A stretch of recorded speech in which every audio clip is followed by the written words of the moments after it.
Okay, so basically this is going to be like a Csec English language crash course.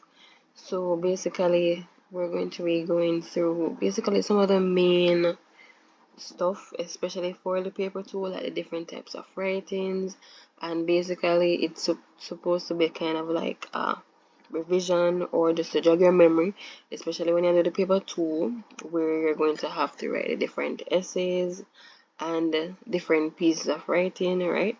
So this is not completely exclusive, so it's not like it includes everything, but it has the main stuff, right? So basically just some of the things that you need to pay attention to, and it can definitely also help you with the paper one as well. So yeah, so basically we are going to go through the importance of grammar, spelling, and vocabulary. Then we're going to be talking about summary writing, narrative writing, argumentative writing, and also persuasive writing, and basically some tips on how you can basically complete the different essays and the different pieces of writing, right? So basically, we're talking about grammar, right?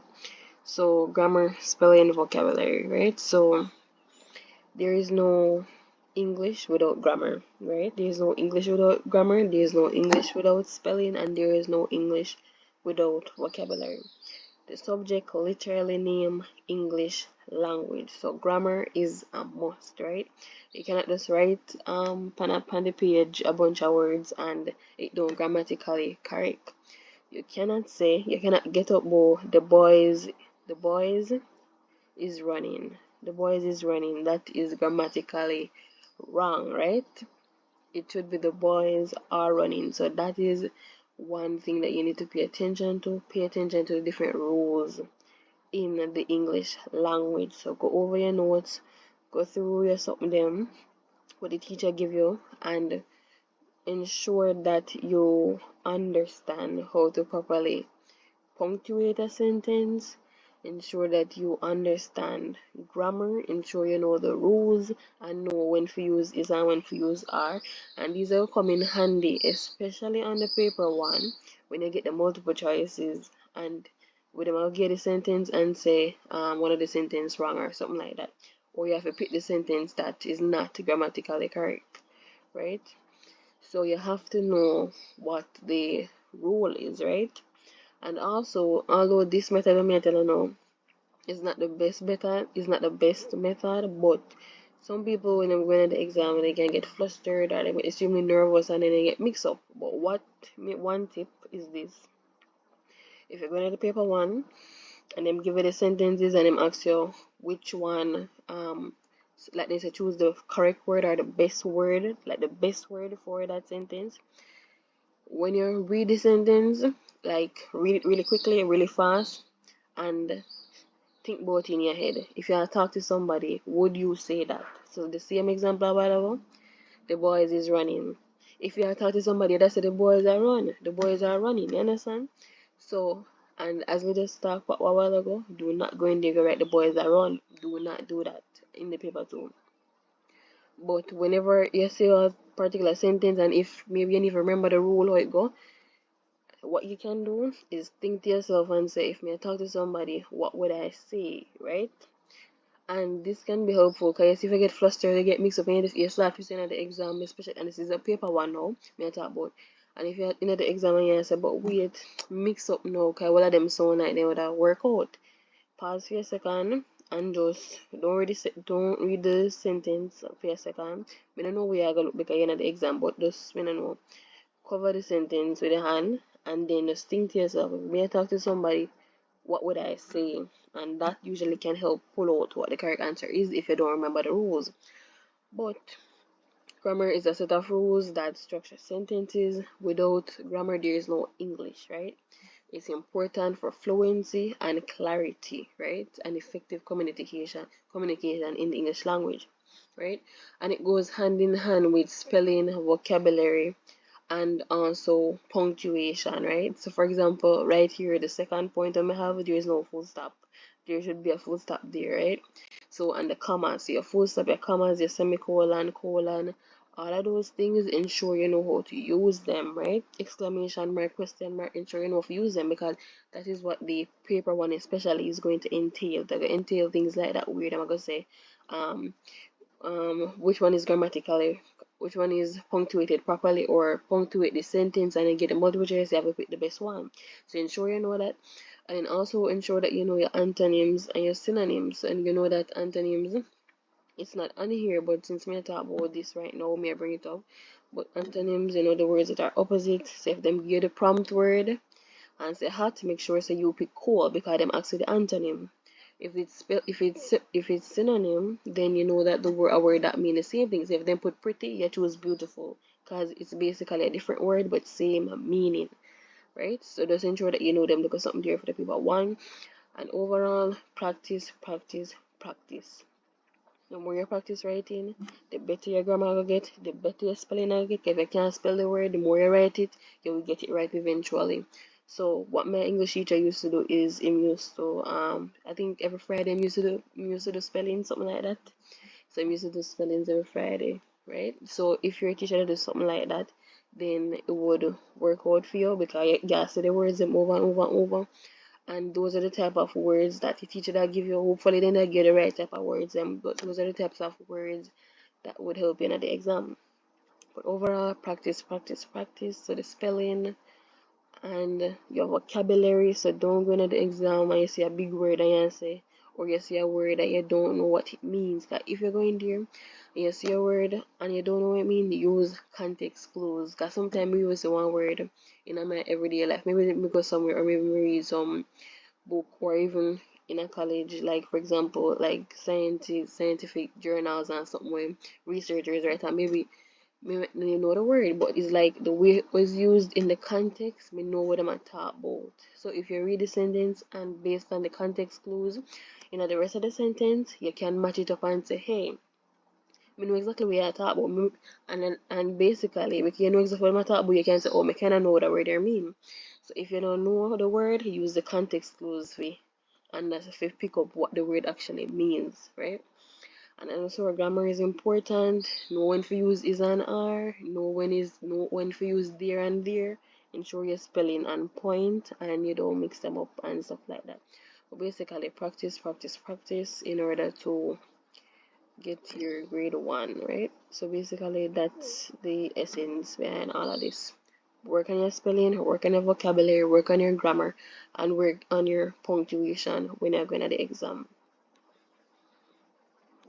Alright, so the first piece of writing we're going to talk about, and basically these writing, the summary, narrative, argumentative, persuasive, these are targeted mainly to the paper 2. So that front part about the grammar and stuff, yes, it'll go overlap into the paper 2, because you have to write, so you have to know your grammar, you have to have vocabulary. You can't go into the paper 2 and you don't know no big word, you don't know nothing. You understand? So when the people are mark the paper, they're gonna realize you don't know nothing, right? Because basically when you're right, it tells exactly where in your brain. So if I pay a little word we learned from primary school, then keep on see a show up, no look a big word, no look nothing, is like you never learn nothing in the subject, right? If it's the same words we're used to using at primary school, you're still using at the exam. Then I'm gonna say about the writing just flat. It is some like a simple word, not like a big word like you not learn nothing, right?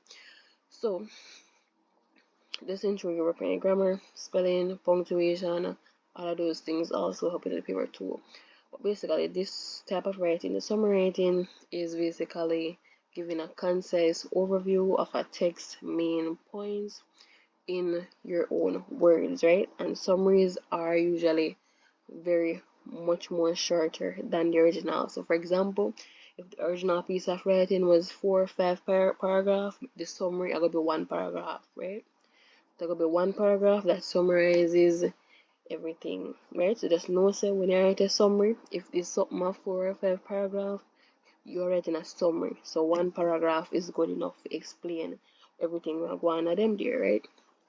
So know how you go about it. So the first thing when you're writing your summary is to all read all of the main text first, because people, Them going at the exam, them see the pre-side, them see the text, them see the writing, the whatever, and them read pre-side, them jump to conclusion, them never read all of it because them say, oh, me no time for this and blah blah blah. So you probably read the first paragraph of the text, and you probably, yeah, it says one something, but you never read the rest of it, right?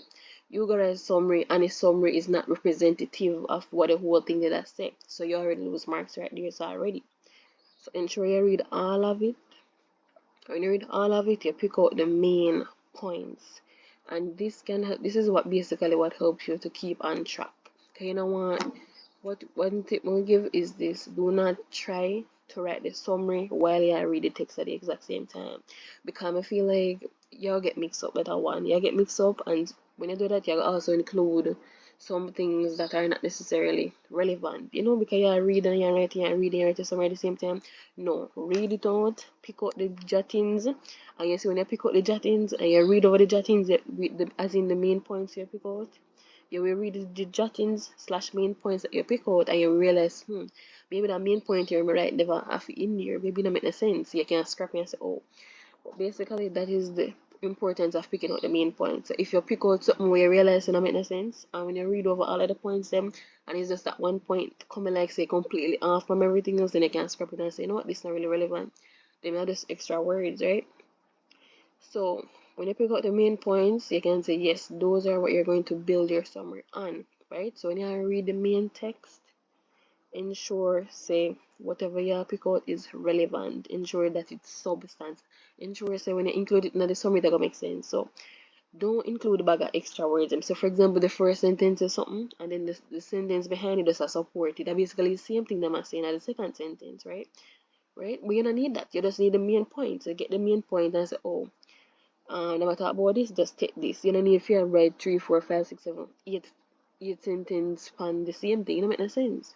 So identify the substance. When you read it, I go say, alright, the first sentence said this, the second sentence basically says the same thing, the third sentence also says the same thing, right? So just pick out the main point. Don't waste time putting a little extra sentence, the supporting sentence, and blah blah blah. You just try to get summary. You not tell them the whole thing. It's like a little like you watch a movie. If you ever watch a movie, there's no way the summary. So usually when you watch the trailer, it is not representative of the complete movie, right? Me never yet see a trailer that completely represents the movie, right? There's always a lot with them kind of left out in between, right? But that is what a summary is. You just get the main point. That's all you actually get. You're not trying to tell them the entire text, but you actually get them the main stuff out of it. So if anytime you're unsure, just refer to it like a movie. So basically the next skill that you would need is paraphrasing, right? So paraphrasing is very important, right?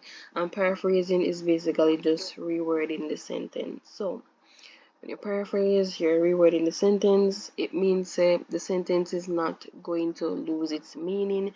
It is use different words, and also rearrange some stuff in there, right? So that is very important for a summarizing, paraphrasing, so you can write it in your own words, right? So that's the whole point of paraphrasing. Now, what you can do is you can use like general broad headings or general broad categories instead of listing stuff. So examples and listing stuff, you can just scrap those completely. If you read the text and there is a lot of examples, blah blah blah, just find a general term or a main heading that can describe the entire something.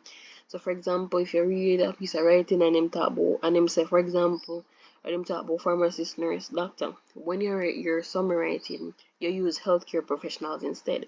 So it means that when you write your summary, there's no way you're supposed to list back the pharmacist, the nurse, and the doctor. Don't list them back like that. Group them, healthcare professionals, right?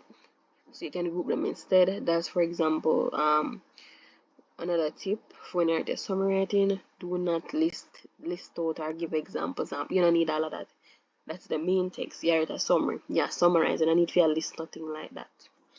Then the next tip for the summary is to remove repetition. So when you read something, and as I said before, if the first sentence, for example, in that particular paragraph, the first sentence said this, you realize that the writer basically write about the same thing, like in paraphrasing first sentence, and then the second sentence, yes, but wait, I same thing the writer said twice, right?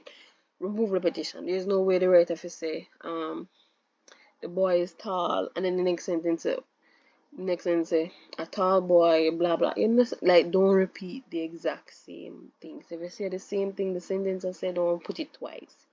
Get the main point and then say, alright, that extra sentence, scrap that. That don't need to be in the summary, right?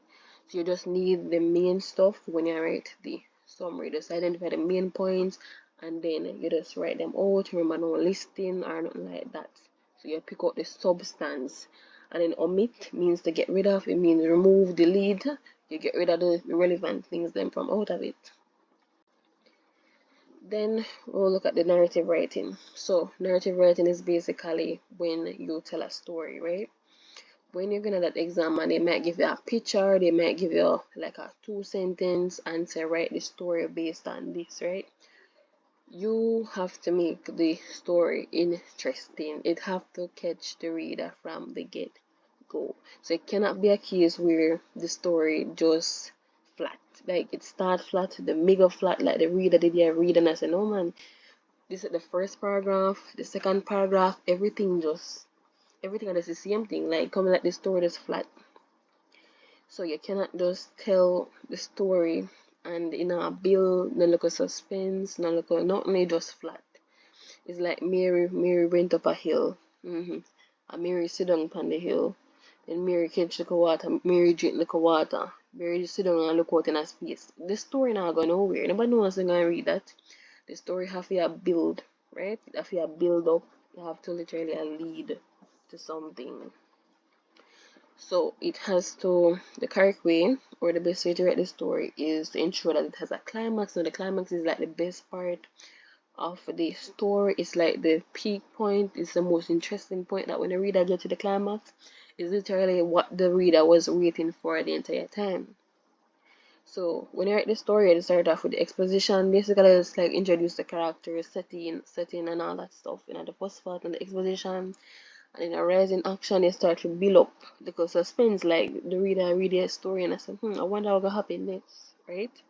So you build it up and you say, wonder what will happen next. And at the climax, something big, something that's wow. It's like a wow moment, if you want to consider it like that. That is what the climax is supposed to be. The climax is supposed to be the peak of the story, something like a wow moment. Maybe somebody was dead or maybe something unexpected has happened and bam. That is what you have to make the climax interesting. Because the story literally build up to that point, right? It literally build up to that point. And then the fall in action and then the resolution, the end, everything work out, right? So you have to do your narrative story like that. It have to build up. It cannot flat. It cannot be Mary sit down on the hill. It cannot be Mary drink like water. Mary look off in a space. Mary take a nap. The story not go nowhere. It not go nowhere at all. So if you ever read a story, them not read it and say, well, and it's a story not going away. It has to be, say, maybe, what's the story we could use now? What story? Me try to think of a story we could use, for example, as example. What story me know that come to my mind, or I don't know, maybe we can start with something like Cinderella or something like that. I don't know, we can use that, say Cinderella clean and blah blah blah. I tell about her use stepmother and Ray. And then she did she hear about the ball. So the rising action could be that, oh, she hear about the ball and stuff. So everybody else, one day she'll get we got a ball, yes or no. And then the climax of the story is when she got a ball, the fairy godmother come, she got a ball, she meet the prince, which was unexpected, but that was the peak of the movie. Then the falling action take time go back down, where after the ball the prince that look fear, and then in the end the resolution would be that the slipper, the glass slipper, the foot or foot. But basically just work with it like that. That the climax should be the main point. Like when people don't read the story, what they should remember is the climax. If them don't remember the front, if they don't remember the end, then remember the climax, right? Because everybody, for example, that same story we use Cinderella, everybody knows what Cinderella about, right? Some people, if you ask some people, they probably can't even tell you how Cinderella started. They can't tell you what the climax. They can tell you, say, oh, she got a ball and fairy godmother. They know that part. They know that part because that was the climax. That was the main part of the story. So when you write your story, you have to make it like that. Grab the reader, catch the reader attention, and you do it according to this little triangle thing right here. Alright, so now the next piece of writing is argumentative writing, right?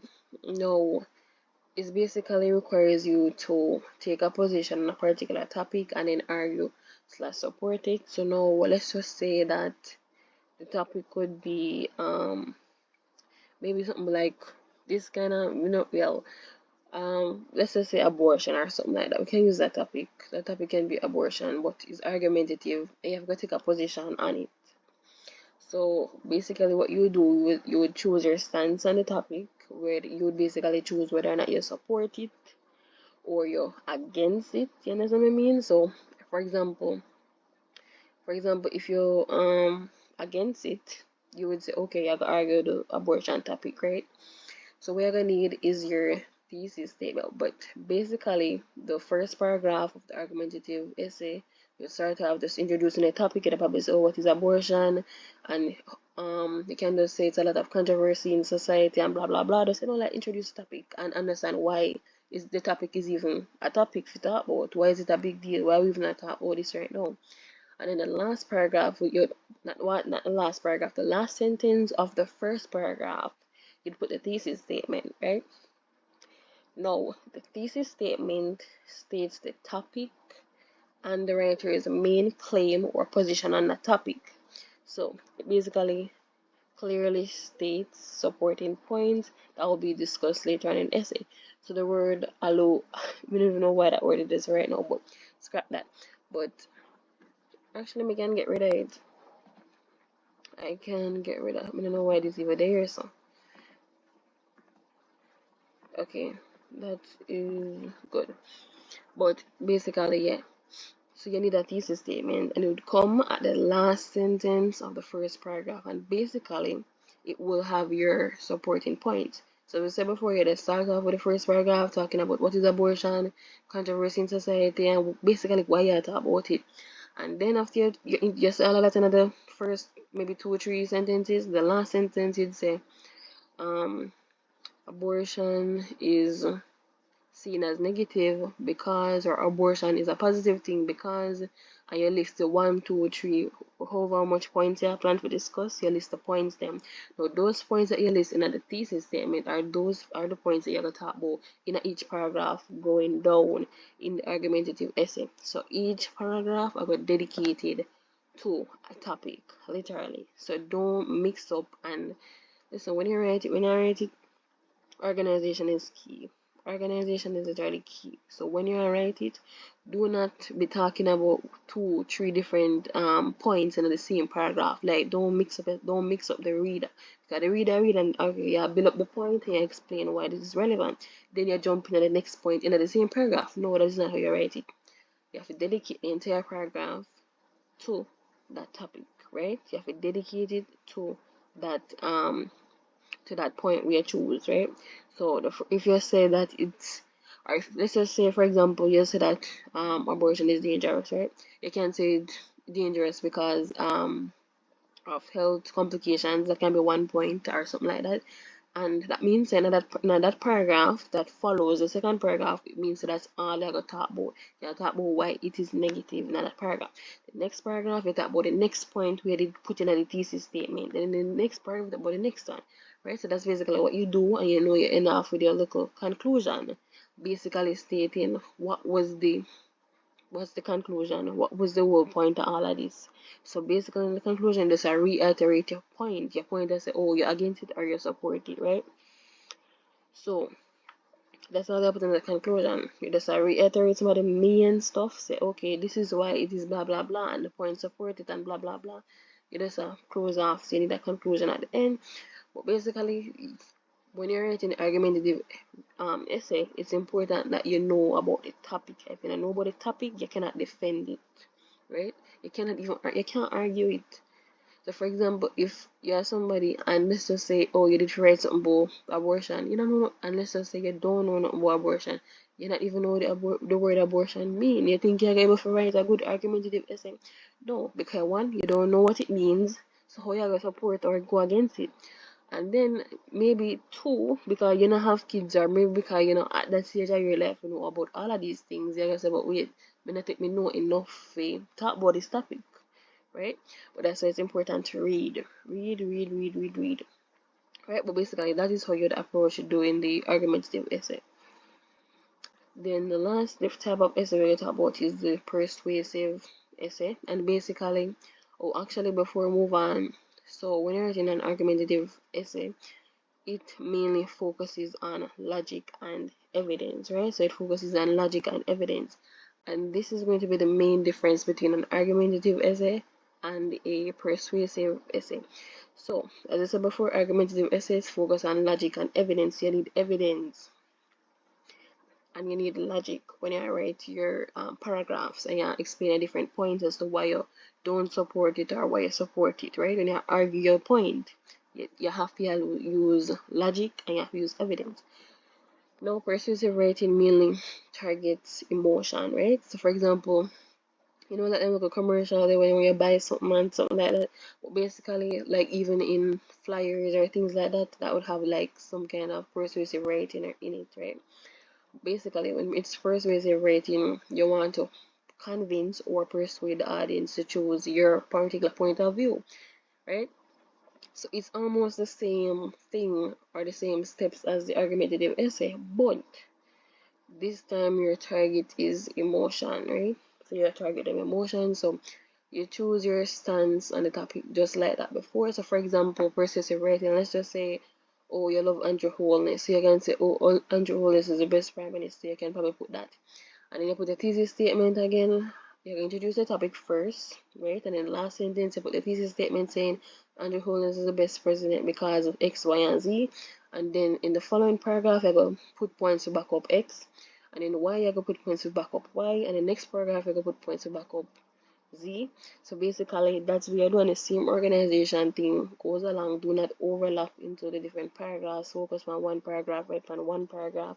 Don't mix up yourself and don't mix up the reader.